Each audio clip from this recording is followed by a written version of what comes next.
Final cut देख रहे हैं आप सब और मैं हूं आपके साथ रूपाली शर्मा। तो चलिए बुलेटिन की शुरुआत करेंगे जम्मू कश्मीर की बड़ी तमाम खबरों के साथ। केंद्रीय बजट को लेकर जम्मू के कारोबारियों की प्रतिक्रियाएं सामने आई है।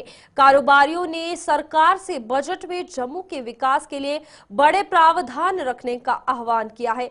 कारोबारियों ने जीएसटी सहित अन्य मुद्दों को लेकर भी सरकार से बजट में राहत देने की जरूरत पर बल दिया है। और क्या कुछ कहना है कारोबारियों का, आइए आपको बताते हैं। भवन से जहाँ तक बजट का सवाल है तो इतना प्रावधान ज़रूर रखना चाहिए जम्मू के लिए, ख़ास तौर पर कि टूरिज़्म सेक्टर को कैसे बढ़ावा दिया जाए। रादर कि मैन मेड टूरिस्ट डेस्टिनेशंस जो जम्मू रीजन में बनानी चाहिए वो उसके लिए फंड्स उपलब्ध कराए जाएं। और मैं तो यही आग्रह करूंगा वित्त मंत्री जी से, जम्मू एरिया को ख़ास तौर पर बजट में बड़ी प्राथमिकता दे देनी चाहिए। जैसे कि हम सब जानते हैं कि ट्रेन जम्मू से सीधे श्रीनगर की ओर जा रही है और जम्मू में ना हम लोगों को वेदर सपोर्ट करता है, तो हम लोगों को अपनी मार्केट्स बचाने के लिए, जम्मू की इकॉनमी बचाने के लिए, ये जम्मू पठानकोट बन करके ना रह जाए जैसे 72 में यहाँ पे ट्रेन आ गई थी। तो यहाँ पे टूरिस्ट डेस्टिनेशंस बनानी चाहिए, उसका बजट में प्रावधान होना चाहिए। हम कब तक अपना मंदिरों को या बॉर्डर टूरिज़्म को बढ़ावा देते रहेंगे? और भी चीज़ें डेवलप करने की बहुत ज़रूरत है जिसमें कि हम लोगों को बहुत फ़ायदा हो सके, होटल इंडस्ट्री को फ़ायदा हो सके, व्यापारी वर्ग को फ़ायदा हो, छोटे से छोटे दुकानदारों को फ़ायदा हो सके। तो जहाँ तक मध्य वर्ग का सवाल है तो मध्य वर्ग तो हमेशा पिसता ही आया है, उसके लिए भी मैं आग्रह करूँगा वित्त मंत्री जी से कुछ ना कुछ उनके लिए ज़रूर रखें, प्रावधान ज़रूर रखें। हर चीज़ की रियायत दे देनी चाहिए और चीज़ों की जो कमी है, जो प्राइसेस हाई जा रहे हैं उस पर लगाम लगानी चाहिए। और ये भी हम आग्रह करते हैं कि जीएसटी की स्लैब कम से कम हो, जैसे 5% 12% तक होनी चाहिए, ना कि 18% 24% तक की चली जाए। तो हम यही उम्मीद करते हैं कि कुछ ना कुछ जम्मू की रीजन के लिए कुछ ना कुछ वित्त मंत्री जी करेंगे ज़रूर। हम चाहते हैं कि इस बार बजट में कुछ इस तरह का प्रोविज़न रखा जाए कि जो जम्मू का टूरिज़्म भी है वो भी बूस्ट अप हो। हमारे कुछ प्रोजेक्ट्स हैं जो यहाँ पे काफ़ी देर से लंबित पड़े हुए हैं। हमारा ये लेक में, यहाँ तवी में लेक प्रोजेक्ट था, वो एक बहुत अच्छी अट्रैक्शन थी कि जो लोग यहाँ पे वैष्णो देवी में आते हैं वो एक प्रोग्राम बना के आएँ कि जम्मू में ऐसी अट्रैक्शन हो कि वहाँ पे दर्शन करने के बाद जम्मू में 1-2 दिन रुकें। उससे यहाँ की जो इंडस्ट्री है, होटल इंडस्ट्री है, यहाँ के जो बाज़ार हैं, उनको भी वहाँ पे अच्छी यहाँ पे बिज़नेस मिले। तो हम जो हमारी जो फाइनेंस मिनिस्टर है निर्मला सीतारमण जी, और उन्होंने एक रिकॉर्ड बनाया है कि 8 साल से वो बजट पेश कर रहे हैं। उनको हम मुबारकबाद देते हैं कि उन्होंने इतनी लंबा ड्यूरेशन उन्होंने एज ए फाइनेंस सक्सेसफुल उनका टेन्योर रहा है। तो हम ये चाहेंगे कि वो जम्मू के बारे में भी सोचें। हमारे यहाँ पे जो एयरपोर्ट है इसमें अभी 2 हुए हैं कि एक बेंगलोर के लिए, बॉम्बे के लिए डायरेक्ट फ्लाइट शुरू हुई हैं। इसी तरह से बाकी भी सिटी के साथ कनेक्शन बने, इसको एक्सपेंड किया जाए, क्योंकि ट्रेन तो कटरा में चलेगी, कश्मीर में चलेगी। तो एयरपोर्ट को ही इतना बड़ा बना दिया जाए कि जम्मू में लोग आएँ और जम्मू का जो व्यापार है वो भी फले फूले, यहाँ के बाज़ारों में रौनक हो। हम कहते हैं टूरिस्ट सेक्टर को पैसा दिया जाए और जम्मू में कोई टूरिस्ट स्पॉट ऐसे डेवलप किए जाएं ताकि लोग जो कश्मीर जाते हैं वो वापसी पत्नीटॉप होकर, कटरा होकर जम्मू में भी 2 दिन के लिए अपना स्टे रखें। तो आशा यही रखते हैं कि बजट अच्छा होगा। जो रोज लगने वाली चीज़ें हैं, गैस है, तेल है, बाकी दालें हैं, इनके ऊपर भी ध्यान दें। और गैस का जो सिलेंडर 2014 में 439 रुपये में मिलता था, हम आशा रखते हैं कि इसके बारे में भी गौर फरमाएं और सिलेंडर को उसी रेट पे लाने की कोशिश करें। जितनी भी सब्सिडी स्टेट को दे सकते हैं वो दें। इसी ढंग से जो बाकी जो सेक्टर हैं वहाँ पे भी जो कॉलोनी के क्लिनिक सेक्टर बने हैं उनको थोड़ा सा बढ़ा दिया जाए। हेल्थ सेक्टर में पैसा ज़्यादा देना चाहिए और आशा रखते हैं कि ये बजट आगे से अच्छा ही होगा। और आप जितनी कोशिश करोगे इन चीज़ों को आगे तक पहुंचाने की, उस ढंग से ये चीज़ें वहां तक पहुंचेंगी। तो इसके बारे में भी वो इसके बारे में सोच। प्रजा परिषद मेमोरियल ट्रस्ट द्वारा जोड़िया में आज आपको बता दें 1953 के शहीदों को उनके शहीदी स्थल पर श्रद्धांजलि दी गई। इन तीनों ने एक विधान, एक प्रधान और एक निशान के लिए हुए आंदोलन में अपनी शहादत दी थी। जोड़िया में आयोजित इस समारोह में संघ के प्रांत प्रचारक रूपेश, भाजपा के प्रदेश अध्यक्ष सत शर्मा और अखनूर विधायक मोहन लाल और जम्मू नॉर्थ विधायक श्यामलाल शर्मा सहित अन्य गणमान्य लोग भी मौजूद थे। इस मौके पर सभी ने तीनों शहीदों को भावभीनी श्रद्धांजलि अर्पित कर उस आंदोलन में उनके योगदान को याद किया। इस मौके पर मेडिकल कैंप और किसान मेले का आयोजन भी किया गया था। शहीदों को श्रद्धांजलि दी और एक बहुत ही अच्छा कार्यक्रम इसके साथ साथ ये रहा कि बच्चों ने भी यहाँ हमारे जो तीन एस्पिरेंट हायर सेकेंडरी स्कूल के बच्चे और जागृति हायर सेकेंडरी स्कूल के बच्चों ने जिस प्रकार बहुत प्यारी के साथ आज की जो एक संदेश के मतलब कार्यक्रम में एक संदेश भी दिया कि किस प्रकार सरहद पे आर्मी के जवान हमारे देश की सुरक्षा कर रहे हैं। और कल ओवरऑल जो कार्यक्रम में बहुत सारे लोगों का, आपके प्रेस के भाइयों का, agriculture department, health department, police department, सभी लोगों के सहयोग से ये कार्यक्रम जो है वो सफल हुआ। मैं आपके माध्यम से आपका जो यहाँ आना हुआ, आपने जो आज के कार्यक्रम को पूरा कवर किया, तो मैं आपका बहुत बहुत धन्यवाद करता हूँ कि ऐसे कार्यक्रम जो हैं इन कार्यक्रमों में आपका सहयोग से ही हम सफल कर पाते हैं। आरएसपुरा स्थित Aryan public senior secondary school के मेधावी बच्चों को आज सम्मानित किया गया। पूर्व मंत्री व भाजपा के प्रदेश उपाध्यक्ष श्यामलाल चौधरी इस मौके पर मुख्य अतिथि थे, जिन्होंने इन बच्चों को सम्मान देकर उनकी पीठ थपथपाई। श्यामलाल चौधरी ने कहा कि शिक्षा के बिना इस समाज में कोई भी काम संभव नहीं है, लिहाजा बच्चों को पढ़ाई पर ध्यान देते हुए खूब मेहनत करनी चाहिए। स्कूल की एनुअल रिपोर्ट बताई, उसमें लगता है कि हमारे बच्चे और स्कूल के स्टाफ ने किस तरह की मेहनत करा के इन बच्चों को तैयार किया, जिनने अच्छे नंबर लेकर अपने आप को इस काबिल बनाया। उन बच्चों को भी मुबारकबाद, स्कूल के डायरेक्टर, चेयरमैन, प्रिंसिपल मैडम, इनके स्टाफ मेंबरों को भी मुबारक और उनके पेरेंट्स को भी मुबारक, जिन्होंने अपने बच्चों को इतनी मेहनत करवाई। मैं तो यही कहूँगा कि आने वाले जो समय है वो कंपटीशन का जमाना है। सिंपल पास होना, डिग्री लेना कोई मायने नहीं रखता। कंपटीशन का जमाना है, इसलिए उसके लिए अपने आप को तैयार करने की जरूरत है। जिस तरह स्कूल की सारी एडमिनिस्ट्रेशन बच्चों को इस लायक बनाने की कोशिश करते हैं, और बच्चे भी इस तरह आगे बढ़े और उनके पेरेंट्स भी बच्चों पर पूरा ध्यान रखें। क्योंकि आज के जमाने में अगर देखें, आजकल बच्चे ज़्यादा ड्रग्स की ओर, नशे की ओर जा रहे हैं। उनसे बचना सबसे पहली प्रायोरिटी होनी चाहिए। हम सब ने ये प्रण लेना चाहिए।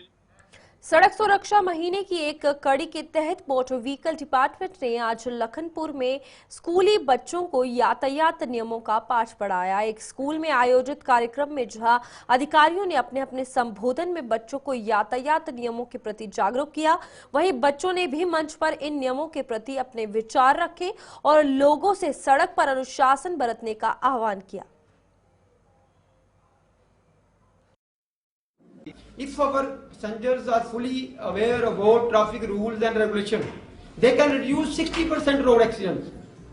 यहाँ से हम कठुआ से जम्मू जा रहे हैं, बस में बैठे हैं, देखते हैं बस का ड्राइवर ओवर स्पीड चला रहा है, रेसिंग कर रहा है अगली बस के साथ, मोबाइल का इस्तेमाल, but we sit as silent spectator. हम पैसेंजर लोग खामोशी से तमाशा देख रहे हैं। हमारे जहन में भी ये चीज आती है कि भाई ड्राइवर गलत गाड़ी चला रहा है, हादसा हो सकता है, लेकिन चाह के भी उसको हम रोकते नहीं हैं।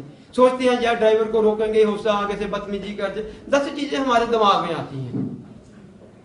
लेकिन मैंने आपको पहले ही कहा, ये इंसानी जीवन बड़ा कीमती है। ड्राइवर गलत गाड़ी चला रहा है वो तो मरेंगे, लेकिन साथ में जो 30, 40, 50 पैसेंजर बैठे हैं उनको भी नुकसान हो सकता है।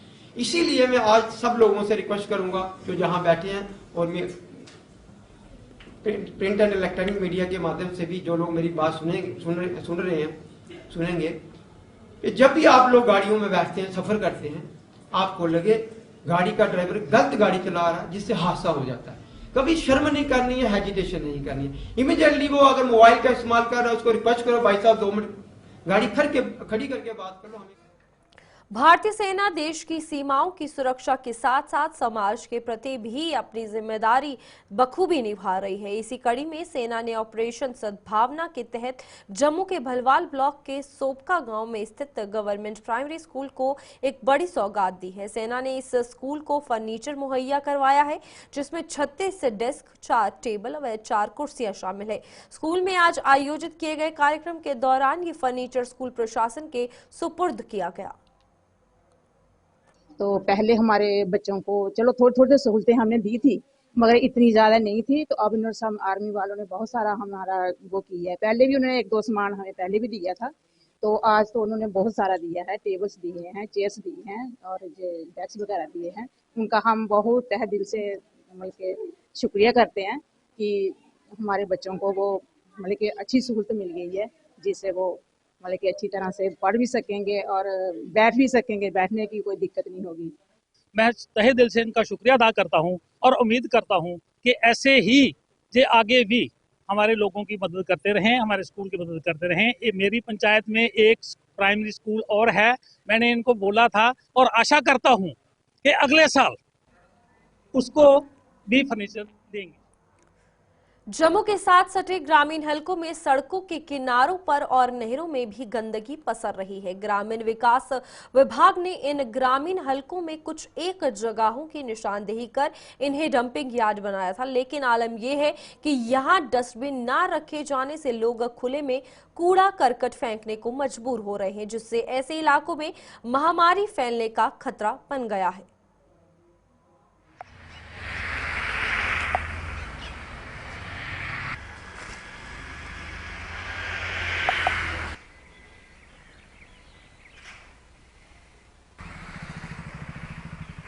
ਇਹ ਕੂੜੇ ਬਣਾਏ ਇਹ ਰੂਰਲ ਡਿਪਾਰਟਮੈਂਟ ਵਾਲੇ ਨੇ ਭਈ ਲੋਕ ਕੂੜਾ ਕਾੜਾ ਜਿਹੜਾ ਮਤਲਬ ਖੱਡੇ ਤੇ ਸੁੱਟਣਗੇ।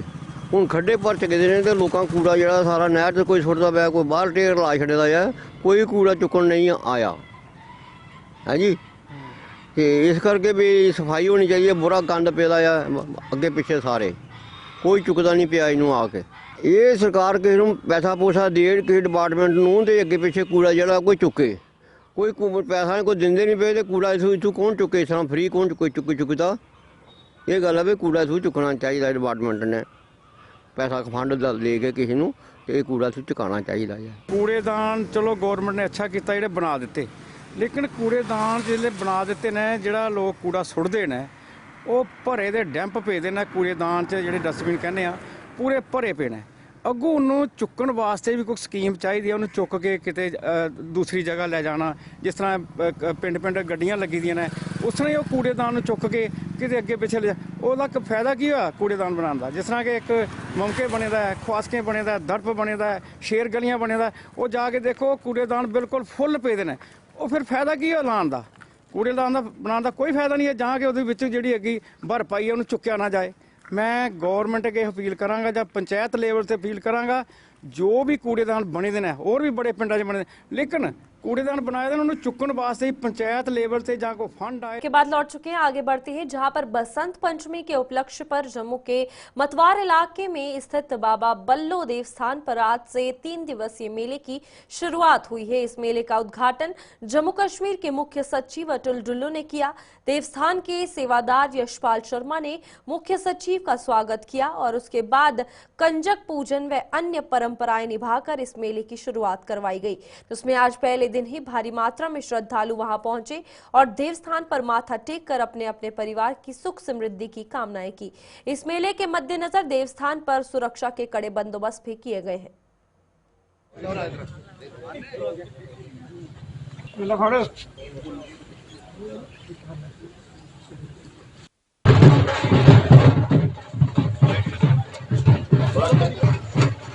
मैं हर साल ये बाबा जी के आगे यही प्रार्थना करते हैं कि विश्व का कल्याण और विश्व की शांति के लिए जो यज्ञ किया जाता है। 3 दिवसीय जरा हमारा जो कार्यक्रम होता है, हम चाहते हैं जैसे बच्चे गलत नशों में जा रहे हैं, गलत खूबियों में जा रहे हैं, हर चीज़ की मनोकामना मैं भगवान जी के यही अरदास करता हूँ कि बच्चों को सद्भावना, सदा सुख शांति और आशीर्वाद प्राप्त करें और ये नया साल हमारे लिए खुशियों का। ये बहुत ही पवित्र स्थान है और यहाँ पर बसंत पंचमी के अवसर पर हर साल एक महत्वपूर्ण कार्यक्रम होता है 3 दिन का, और आज इसका शुभारंभ हो रहा है। इसके लिए सभी भक्तजनों को बहुत बहुत शुभकामनाएं, बहुत बहुत। सोशल मीडिया पर जम्मू कश्मीर पुलिस के साथ सेवाएं दे रहे एसपीओ के मानदेय में बढ़ोतरी संबंधी एक पोस्ट का मामला गर्माता जा रहा है।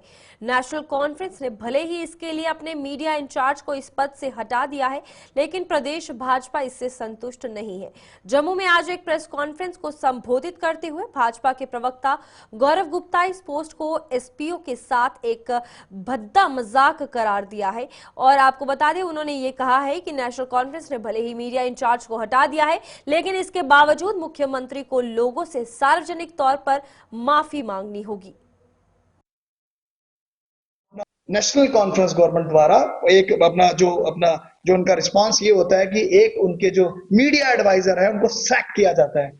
मानो आज हम अपील करते हैं कि इससे नहीं कुछ भी होगा, आपको पब्लिक के बीच में आकर पब्लिकली आपको आकर अपोलोजाइज करना होगा उन तमाम भावनाओं के साथ जिस तरीके आपने अपना एक पोस्ट चढ़ाया। मुझे लगता है कि ये क्लियर कट दर्शाता है कि लगभग 2-3 महीने आज इस सरकार को इनके चलते हुए हो गए और हाथ में कुछ नहीं है, और ये एक जबरदस्ती मतलब कि अब हाथ में तो कुछ नहीं, कुछ छोटी सी हरकत करना और दिखाना। एक आप रिस्पॉन्सिबल व्यक्ति हैं, और आज मैं पूछता हूं कि जब आप ये चढ़ा रहे हैं, आप अपने इंस्टाग्राम पोस्ट पे ये चढ़ा रहे हैं, तो क्लियर कट दिखाता है कि आप आप मजाक कर रहे हैं। ये कोई मजाक का मुद्दा नहीं था। तो आज इस प्रेस कॉन्फ्रेंस करने का एक महत्व आज हमारा यही है कि उमर अब्दुल्ला जी सामने आकर पब्लिकली अपोलोजाइज मांगे, माफी मांगे। और आज आपने जो उसका दंड दे दिया एक मीडिया एडवाइजर को। भाइयों, मीडिया एडवाइजर की क्या जरूरत है कि आपको बगैर देखे हुए आपसे समाज कल्याण विभाग के द्वारा मिशन शक्ति के तहत आज जम्मू यूनिवर्सिटी की छात्राओं को जागरूक किया गया। यूनिवर्सिटी कैंपस में सेंटर फॉर वुमेन स्टडीज की छात्राओं को महिला सशक्तिकरण के लिए सरकार द्वारा दिए जा रहे कदमों के अलावा उन्हें अपने पैरों पर खड़े होने के तौर तरीके भी बताए गए।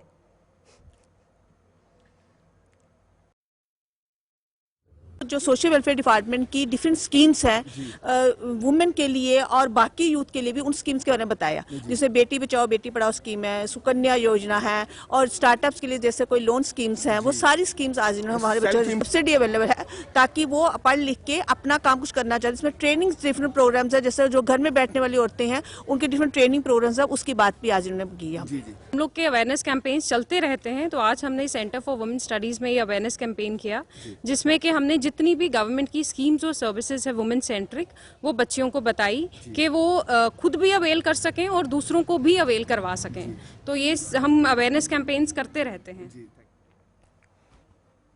बाबा लाल दयाल जी महाराज का 670वां जन्मदिन आज देश भर में धार्मिक हर्षोल्लास के साथ मनाया जा रहा है। जम्मू स्थित बाबा लाल दयाल मंदिर में आज सुबह सवेरे से ही आस्था का सैलाब उमड़ा हुआ है, जहां लोग पूजा अर्चना, धर्म के प्रति अपनी आस्था का परिचय दे रहे हैं।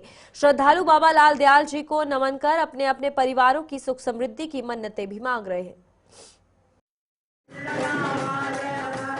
एक मान्यता, एक श्रद्धा, एक लगन जो बाबा लाल जी के प्रति है, आज उनके 670वें जन्मदिवस के मौके पर लाल द्वारा मंदिर जो हमारा जैन बाजार वार्ड नंबर 3 में है, उसके हमारे जो पूर्व पार्षद हैं श्रीमान नरोत्तम जी, वो भी यहाँ पर आए हैं। हर वर्ष इसी तरह से एक अच्छा यहाँ पर मेला लगता है और बड़ी तादाद में यहाँ पर श्रद्धालु आते हैं। और ये मान्यता है, यहाँ से जो भी मन्नत मांगो वो हमेशा पूरी होती है। तो हिंदुत्व सनातन का ये जो प्रचार इस गद्दी द्वारा किया जाता है वो अपने आप में अद्वितीय है। मैं सभी जो श्रद्धालु हैं, जो सभी भक्त हैं, उनको बाबा लाल जी के इस 670वें जन्म दिवस पर मुबारकबाद देता हूं। तो ये कहता हूं जो भी समाज में जो एक उनके प्रति श्रद्धा है वो सभी को एक भगवान अच्छी सेहत और अच्छा यहाँ पर घर के लिए सब बढ़िया दे। मैं इस प्रकार की एक कामना करता हूँ। हम सब मिलकर के सनातन के लिए, हिंदुत्व के लिए प्रचार करें और जो हमारी सभ्यता संस्कृति है उसको जिंदा रखने की कोशिश करें। यहाँ जो भी आता है वो सच्चे मन से, उसकी सब मुरादें पूरी होती हैं। मेरी मिसाल है, मेरे पोते 2 हुए जुड़वा 12 साल के बाद, तो यहाँ पर ऐसी बड़ी मिसाल है। बाबा लाल जी का नाम है लाल जी। चलिए अभी के लिए बुलेटिन में इतना ही। खबरों का सिलसिला जारी रहेगा। आप देखते रहिए गुलिस्तान न्यूज़।